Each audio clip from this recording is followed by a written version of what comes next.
स्वागत है। आज हम एक नई कहानी सुनेंगे जो हमें एक डरपोक व्यक्ति के जीवन की ओर ले जाएगी। इस कहानी में हम देखेंगे कैसे एक छोटे से गांव के एक युवक नामक विवेक ने अपने डरों का सामना करते हुए एक भूतिया रहस्य को हल किया। इस कहानी में उसके साहस और विकल्पों से जुड़ी हर पल को एक नए दृष्टिकोण से देखेंगे। तो बैठिए और इस रोमांचक कहानी में हम सभी को जुड़ने के लिए तैयार करें। गांव के छोटे से गली की गलियारों में बसा एक अद्वितीय गांव था, जहां सुकून और चैन के साथ हर कोने से प्राकृतिक सौंदर्य बहा करता था। इस गांव का हर नागरिक अपने साथ बसी खासियतों के लिए मशहूर था, लेकिन एक छोटे से घर में रहने वाला विवेक अपने आत्मा को सामान्य मानता था।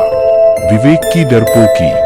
विवेक गांव का एक मुक्ताक और मूर्ख किशोर विवेक नाम से पुकारा जाता था।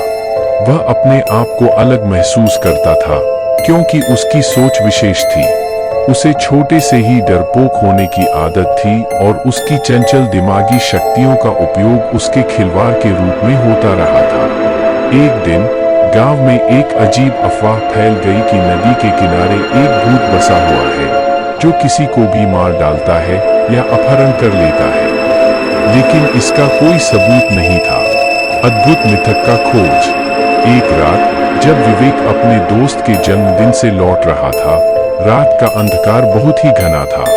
बिजली चमक रही थी और हवा में एक अजीब सी ठंडक छाई हुई थी। जब उसने सुना कि वह नदी की ओर बढ़ रहा है, तो उसमें एक अजीब सी चुभन उत्पन्न हुई। वह डरपोक होने के बावजूद नदी के किनारे पहुंचा, जहां उसने अपने हाथ में पूजा और मंत्रों का जाप करते हुए वहां की आदिवासी बेलियों से सुना था कि यहां भूत बसा हुआ है। विवेक ने अपने डर को परास्त करने के लिए अपनी विशेष चंचलता का इस्तेमाल करते हुए नदी के किनारे का पार करने का प्रयास किया। धूप में बारिश की बूंदें उसकी चेहरे पर गिर रही थी और वह भगवान का नाम लेता हुआ आगे बढ़ा। कुछ कठिनाइयों के बावजूद वह नदी को पार करता है और अपने घर पहुंचता है, भूतिया नदी की तलाश में।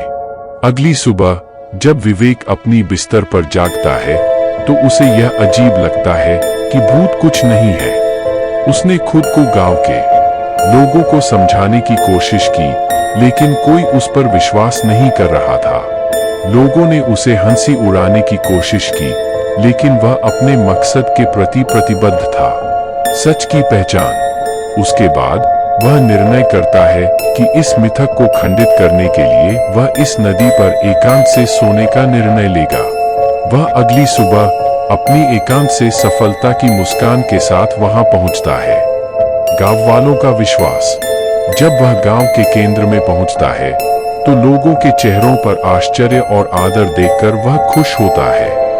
गांव वाले अब उसे एक ही आंखों से नहीं, बल्कि अपने दिल से देखते हैं।